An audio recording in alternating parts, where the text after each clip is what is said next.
Hi, this is Plum, and we are on Faith's Edge with Joe Taylor. Because God saw fit to create you in His image, that gives you inherent value. You don't get to change that. You don't get to say, oh, I need more or less. Thank you, Plum, for the introduction. Plum was on the 114th episode of the show, where we talked about her new book, Fight for Her, Even If You Have to Fight Her. Plum is absolutely passionate about the way women talk with each other, and Fight for Her is a challenge to women of all ages to fight for each other, even if it means fighting with each other, with love, with hope, and with bucket loads of grace. You can hear our conversation at onfaithsedge.com/114. onfaithsedge.com/114. And here's a bit of trivia if you can answer the question, what is the connection between today's guest and Plum? If you can answer that question, email me at joe@onfaithsedge.com. Again, joe@onfaithsedge.com.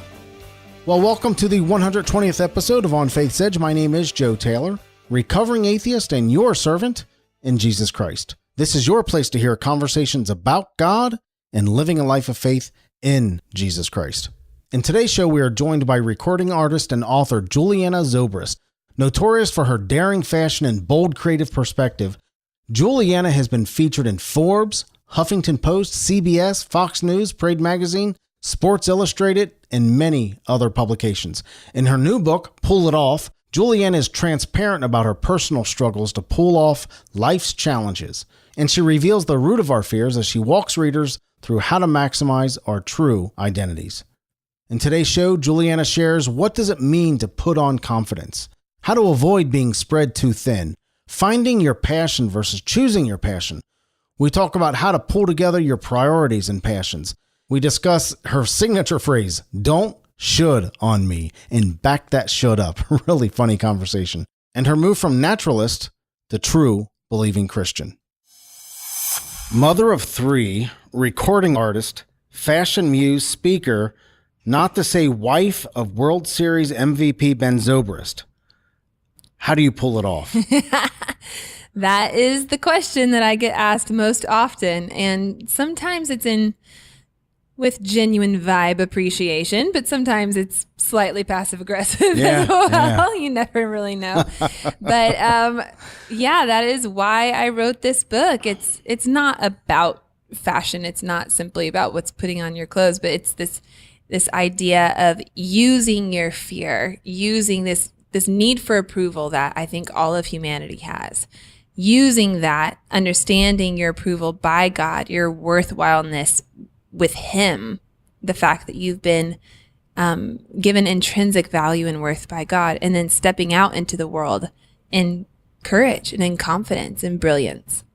So why did you find the need to write this book right now? Right now, because we are pretty inundated with messages of who we need to be, who the world expects us to be. There's so much division due to not being comfortable with people being different than us. And I really do believe that is because we're not comfortable with ourselves, and that really the most confident people that I know are also the most championing of other people. And so I wanted to write this book to say two things. To say, number one, you are inherently worthy of love because God has said that you are, for He so loved the world. But secondly, when you understand that and you deal with insecurities that I deal with, that you deal with, we all deal with them, you're not shying away from them any longer, but actually utilizing them to tap into being courageous. So your subtitle, removing your fears and putting on confidence. Is there a distinction in that subtitle between having confidence and putting on confidence? Yes, I do think that it's a choice. That's a great observation on your part. I do think that it begins with a deliberate decision to see what the world is doing, the way that the world says, okay, you need to look like this, you need to act like this, you need to believe like this, you need to see that first and foremost. The fact that a lot of the decisions that we make are because we're trying to navigate being approved by everybody. So when you put on confidence it's this deliberate decision to say, okay, I know what you're wanting of me to be, but I am not that. And choosing to be courageous enough to speak up against that, or to speak out about who you are and what it is that you do believe. And then that inherently will give you the confidence that you're looking for. It really is a choice, isn't it? It definitely is, yes. And to say that anyone is just blanket statement fearless, I think is a travesty to believe that on so many levels, even on a philosophical level. Like, you can't be fearless. We are surrounded by fear. So how do we use them? How do we use them as catalysts to exercise the act of courage? And I say exercise because it truly does function as an exercise in your brain. The part of your brain, it's called the anterior cingulate cortex. It functions more as a muscle than it does as an organ when it's in the moment of acting courageously. So you can truly make this part of your brain stronger as long as you are willing to face your fear and to use it and to become courageous and confident. How does somebody go about facing their fear in the face of fear? Is it a big leap? Is it a series of tiny steps? How did you do it, Julian? How did you face your fear? How did you personally overcome it? What is your story behind that?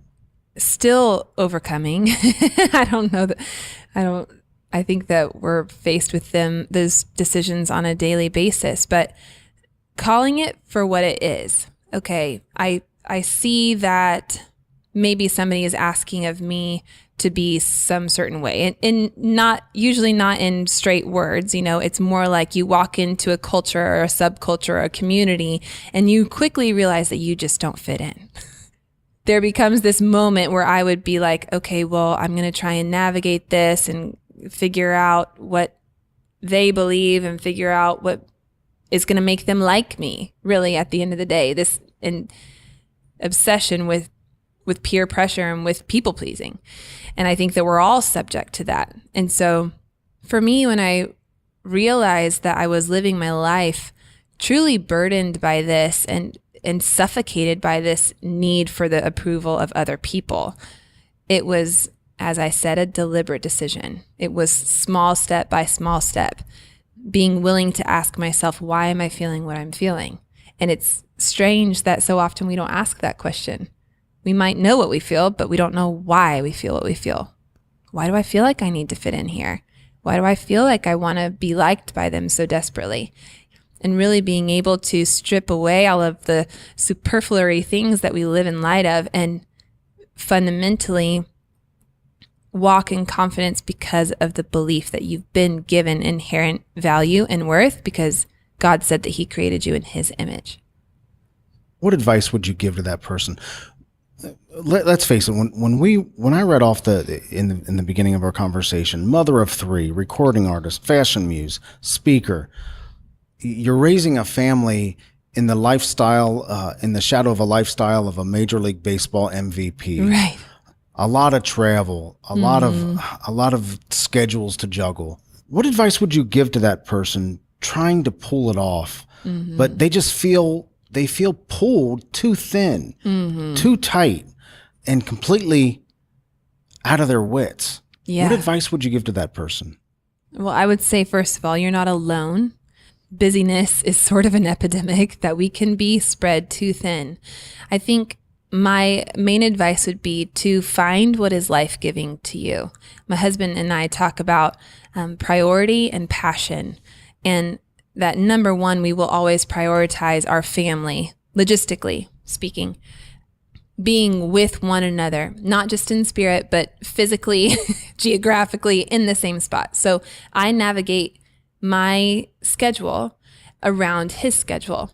And that on a very from just a detail perspective meant me turning down various gigs, me turning down certain tours, redefining success for our family so that our priorities became what success was to us. I would say, know what your priorities are and know what your passion is. Know what is giving you life. It's hard. I get it. As a mom, I mean, during nap time, those precious moments when babies are finally asleep, sometimes what I feel like I want is just to veg out and watch TV and drink a glass of wine or whatever, Like sometimes you feel like that's what you want. But I know that what I personally need is to invest back into my mind, to pick up a book, to write something. And that was the only way that this book came to be, was recognizing my priorities and truly trusting that my passions were worth investing into. I think you also make a distinction between finding your passion and choosing your passion. So many of us just wait. So many people just wait to find out their dream, wait to find out their calling, instead of choosing their passion and moving forward with that. Does that dovetail into your message? It does a little bit in regard to choosing to do something with it. I don't believe that there are really any kindergartners. When you go in, they have like the big boards and all of the sparkles and stuff. And they're like, who do you want to be when you grow up? And you decorate it and it becomes like this really flamboyant, exciting thing, the future, dreams, passions. Who do I want to be? And we live so large. And then as busyness sets in and as life sets in and as pain sets in and as complications and logistics and family and all of that sets in, it's easy to forget what makes you tick. It's easy to forget what you would say if someone were to ask you right now, who do you want to be when you grow up? We get very comfortable. And I love the idea of us picking up that dry paintbrush that you haven't touched since college when you were an art major. I love the idea of the woman turning off the TV and deciding to take an online course instead of watching the Kardashians, whatever. I don't know. I love the idea of saying no to going out with friends because you want to save up money to rent out a studio next week or next month. Like that is missing, and we need that. And we as a nation and as just people in general, we cannot forget the gifts that we've been given, and we have to work for them. We have to choose those passions. I think you said it great before, pulling together your priorities and your passions. Yes. When you pull those together, you're headed in a really good direction. Yes. And it's so funny because oftentimes when people ask me, how do you pull it off? I'll flip the question on them and say, who's telling you that you can't? And 9 times out of 10, I have to be honest, it's never, oh, my husband, or oh, time, or oh, money. It's, well, I don't really know. I guess just me. 9 times out of 10, we are our own inhibitors, which can be depressing if you so choose to make it be. But I see it as liberating because this is within your control. Who's telling you that you can't? I mean, we live in America. Who's telling you? Is religiosity telling you this? Is culture, whatever? Probably not. Probably it's your own fear. It's your own inhibitions on your own life. And so how do you pull that off and put on the confidence? Let's flesh out your signature phrase. Don't should on me. Yes. I say it in jest. It's SHOULD. I say it in jest, but I say it because there is truth to it, that we are given so many inputs into our lives of how you should look and what you should wear and what you should or shouldn't eat. And, kale is like the new obsession. So like you should probably grind up some kale in your smoothie. Like that's what makes you cool. That's what makes you holy. We quantify these things. You should do this if you really want to be cool. You should do this if you really want to be godly. We've gotten away from the heart, and we've gotten concerned more so with quantifying and qualifying our relationships to one another and quantifying and qualifying our relationship to God. And so don't should on me is just a playful way of saying, all right, recognize that what she's saying, oh, you should really think about, when people say things like that, it's their own opinion. It's their own preference, usually because of what they believe, how they were raised, their upbringing, that they have this idea of what is right. I would say, I mean, you got to back your should up. You know, you got to know Yes. why you think what you think, you know, outside of a mommy blog, and like, you know, why you think what you think. You are free to be an educated individual, to be able to, you know why it is that you believe what you believe, and be able, when somebody's like, ooh, you should really, to say, don't shit on me. I mean, in your head, you know, and to respond I think to it's them in appropriate love. to say straight or out. say it straight out. But to recognize that what people try and do are use opinions and preferences to fear you into being safe to them. Why do we do that? And I say we because I think we all do that. Oh, to I each do other. it. Oh, without we a doubt. should on each other all Yes. day long. We are neck deep in each other's should. It's Why do we do incredible. that to each other? Is it because we're afraid of our own fear? And if Julianna is going outside of the box that we think that maybe it's a box that we really want to be outside of ourselves, but Julianna's doing it. So we want to should on Julianna to pull her back in the box. So we feel more comfortable about us not following our priorities Right. and our passions. Right. It's an age-old issue of this desire to be, I think it's two things, a desire to be better than, a desire to know where you fall in the hierarchy of humanity and spirituality. We like to measure each other up against one another so that we know how people think about us. I do believe that we should on other people because at the end of the day, we want to know that we're okay. You know, and if you do something differently than me that I believe, well, then that puts a question on what I believe. And we want to know that we're okay. We want to know that we're approved. We want to know that maybe even God made us this way. And instead of asking the question, why do you believe what you believe? And why is this upsetting you? It's easier to shut down a situation and go, oh, you shouldn't do that. Oh, you shouldn't talk about that. Oh, you shouldn't go there. You just definitely don't go there with God, you know, because we're insecure. We're insecure with maybe who we are, and we don't know why it is that we believe what we believe. So shoulding comes from a place of insecurity. And I think that you see people that learn that when they should, it says more about them than it is saying about you necessarily.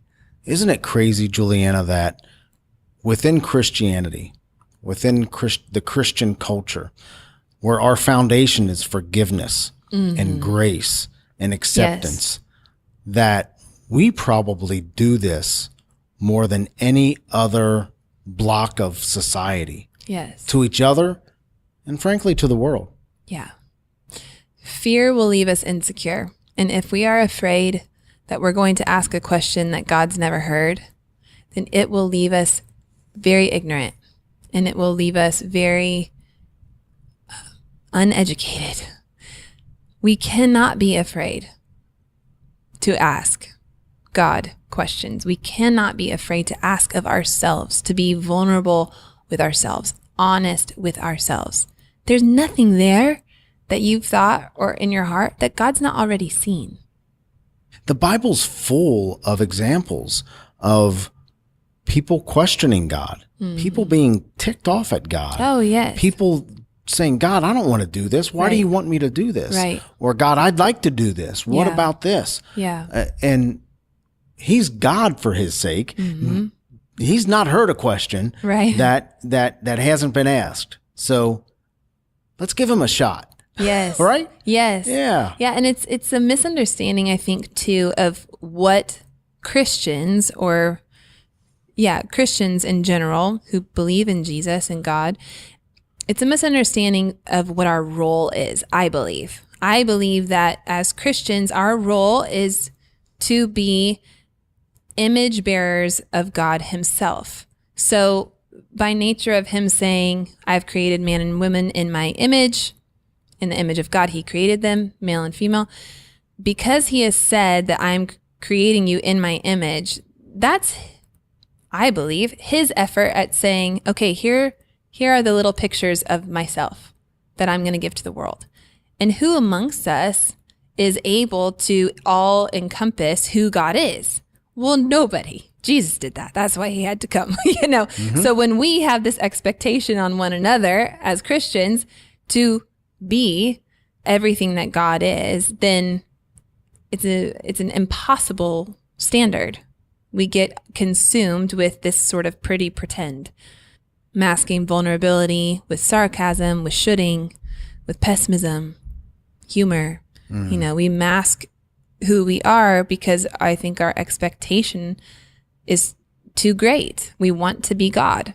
And it's the problem with the first Adam. They wanted to be God. They wanted to know just as much as him. Our issue is that we need to understand that you are a fraction of God. I am a fraction of God. And you're displaying a portion of his character and of his image that I'm not displaying. That's why we look different. That's why we think different. That's why your path was different than mine. It's because God is so much larger than one person being able to exemplify him. So it's like he's divided us all up. And I do believe that male and female, if you are walking on this earth and living and breathing, regardless of belief, I believe that you are an image bearer of God himself. That the fact that you might be a perfectionist and it annoys people, we get it wrong. We take our things too far. But even that woman that's, she's so annoying. She's a perfectionist. I mean, God is perfect. Her desire, her bent for correctness is a display of who God is. It's his character. Somebody who loves justice and just wants, everyone to come to terms with what they did. That is God's character. It's not a bad thing. We're a reflection of him. Yes, we are reflections of him. Very good point. You're known for helping people break through normal societal expectations. That's your thing, right? Yes. Where do you see the shoulds in faith that need to be broken, that need a breakthrough? I mean, we've gone so far as to say you are more or less holy by the way that you give birth. We guilt and shame women that have had to have cesareans or used medication. We do this about the way that we eat. We do this about the way that you school your kids. We have literally taken God and we've said, this is who he is. He schools his kids this way. He has babies this way. And if you don't, you're not holy. Those are shoulds. And when we back our should up, we're able to look in the word of God and say, okay, he didn't address this. I'm free to be an educated woman and make my own decision that's best for my family. Look in the word of God, especially when it comes to Christians and dealing with them. So much of a lot, I should say, of the pressures that we feel are not even biblical pressures. So I would challenge any believer. I always say, have a missionary mindset.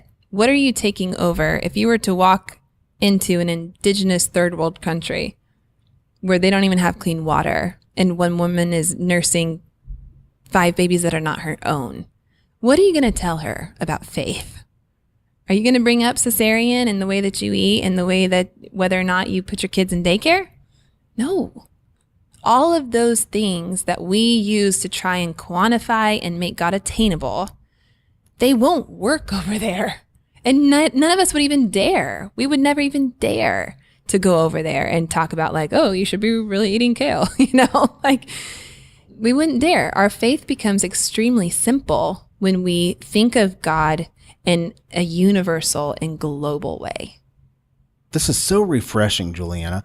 We really do need to stop using God and the Bible as a billy club to try to force people into the life we think they should live. Yeah, it's a shaming mechanism. I call it the God shame. It's like there's this big oversized thumb that's pressing down on our culture in the name of God. It is wrong. Well, this is an important message, Julianna. It really, really is. How do you hope people are changed through Pull It Off? I hope that number one, that you think. I hope that you rip out the pages and live with them and put them on your mirror if you need to and reread it 5 times and Google because you think I'm wrong. I hope that you research it. I hope that you study it. I hope that it kind of flips things on its head and makes you look at life a different way, makes you look at your faith a different way. And secondly, and most importantly, I would pray that the people that read the book will walk away knowing their worth, their intrinsic value and worth, because God saw fit to create you in his image. That gives you inherent value. You don't get to change that. You don't get to say, oh, I need more or less. That was given to you. Much like a tube of toothpaste at Target has a price tag. I'm comparing humanity to tubes of toothpaste right now. Yes, I am. But that's how you can argue. That's how universal this message is. I know. You can argue about your price, but it doesn't change what it is. Colgate decided that. It's like God with us. You can argue about your worth and your value, but he has given you immeasurable worth and value because he loves you and because he created you. How did you come to believe in Jesus Christ? I would have considered myself as a child and through most of high school a naturalist. I wouldn't have said it in those terms, but looking back, that's what I was. I saw God in his created beings, but didn't know him relationally, also didn't understand Jesus in the way that I see him now. For me, there was a moment where we were being asked to talk about our faith, not too unsimilar to this situation. And I thought, oh my word, I'm going to fake it right now. Like I'm literally just going to say what I think they want to hear because I didn't know what I believed. And it was in that moment that I felt like God was probably just laughing at me in like a loving way. Like, oh, Jules, it's fine. Like it will be okay. I'm bigger than this, That really began my journey of discovering for myself what it is that I believe. And it was so much less about what I discovered and knew. And it was as if God replaced the lenses in my sunglasses just to see life differently and to see it through his redemptive work instead of it being necessarily positive or negative. It was redemptive. Everything became useful and purposeful and intentional by God. So you didn't necessarily grow up in a Christian home, and I did. My father was a pastor. Oh, I didn't know that. Wow. Yes, my because father. Because you said you considered yourself a naturalist, and I was like, wow, that's. I know it was a problem. No, I was really great at faking. Yeah. so really great at knowing the right answers to things. I had a lot of head knowledge, but really didn't have any kind of heart knowledge or heart belief. So you did grow up in a Christian home. I did, yes. And you didn't seem to buy it actually deep in within you. Mm-hmm. Is that accurate? Yeah, that's accurate. At what point in your life did you say, I believe this? I believe the Christian message. I believe in Jesus Christ. At what point in your life did you draw that line in the sand? I don't remember the day. I do remember thinking, oh my word, I don't think I've ever read the Bible before. It was literally as if I had been given new eyes. And I was in church, I was bawling my eyes out, and our pastor said from the pulpit, if anyone needs to talk to me after this, and I'm like, me, because all of a sudden I saw it in light of, you are my beloved, I am redeeming all things to myself, as opposed to this how-to book of poetry and rules and instructions. So it was God's work. It wasn't mine. I don't know that I would have necessarily chosen to believe on my own. I do think it was just his work. It was like magic. Since that time, have you ever had a moment or moments where you doubted your faith or even the existence of God? Never the existence of God. I love science too much to think that God does not exist, which I know sounds counterintuitive, but doubted my faith, yes. Yes, at times. I would, in times of pain or, hard times that our family has walked through together, kind of wonder, God, do you actually care on an intimate level? Is this actually redeemable? Is this on purpose? But what I write about in the book in chapter 9, it's called The Tension, and it's my favorite chapter because it's this very heavenly resolve with divinity and humanity. And I do believe that we are left on this earth to exist on this tightrope of tension. I mean, you're not going to walk on a slack tightrope and throw it between two buildings and slacken the line. No one's even attempting that. You put tension there. Great analogy, Julianna. You put it between two, but like somebody will walk on that. And that tension from a physics standpoint is a pulling force. And when I researched that and realized that, and this is all in the book, oh my word, it was like I understood my faith in that moment, that I am divinely human, created by God in his image, and humanly divine.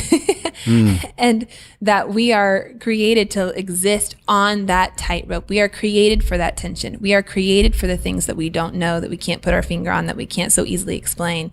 We are created for that. That is what allows us to walk on the tightrope and will pull us closer to God. And when we accept that the tension is there and that it's okay, in fact, it's natural. Yes. Life becomes simpler and easier to navigate. Yes. Yeah. Is Ben a believer? Yes. Is he a Christian? How do you guys live out your faith as a family? For us, especially as a Major League Baseball family. Yeah. I mean, we do get asked that quite a bit, and it doesn't look any different probably than yours does, in that it's conversations, it's talking to people, it's the way that you treat your family. You know, my husband has a phenomenal reputation, and I always tell people, what you think you know of him is basically the tip of the iceberg. You have barely even scratched the surface of that man's goodness. He just is a wonderful person. But we had to release ourselves from the pressure of doing this massive work for God and realize that what he's asked us to be faithful with is with today. It's not well done, good and famous servant, or well done, good and fruitful. It's well done, good and faithful. And that's what we want to hear at the end of the day when we're with the Lord, is that we were faithful with who we are, with our gifts and with our talents, with our passions, with our priorities. Finally, as we wrap up, what would you say to that person that right now may not be a believer, but they're right on faith's edge, making that choice to believe or not to believe in God? I would say you're not alone. I would say that edge is that tension, that asking those questions is natural and good. And I would say that I became a Christian and then went back and had to ask myself all of those questions. So it doesn't mean that you're far from God. It doesn't mean that it's a mistake or that you need to hurry up and get it right together, get it all together. But God is present. He's present in his creation. He's present in you. He's present in me. And he manifests himself in all of those little longings that we have. You know, when a song's about to end and if somebody doesn't play the last chord, you're like, oh my word, finish the song, you know, like don't leave me hanging.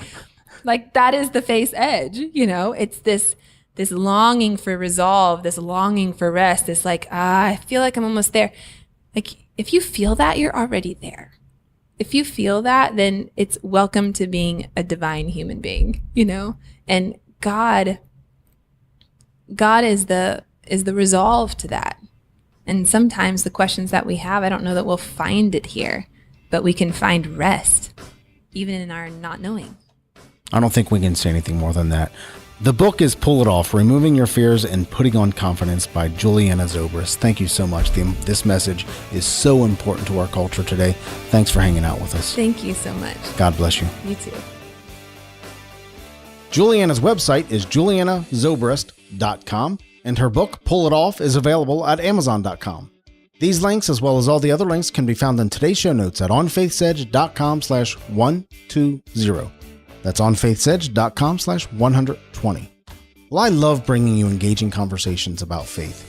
If this show inspired you, encouraged you, or entertained you in any way whatsoever, Would you consider backing the show by using any Amazon link at onfaithsedge.com?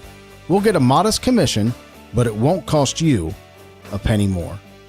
Well, that'll wrap up today's show. Thank you so much to Julianna Zobrist, and thank you for listening. You mean a lot to me, and you mean a lot to this show. Remember, God is real, He loves you, and so do I. God bless.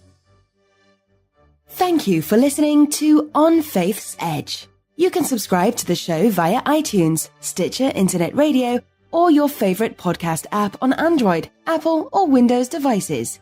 To reach out to Joe or leave comments about the show, visit onfaithsedge.com. You're important to us, and we would love to hear from you.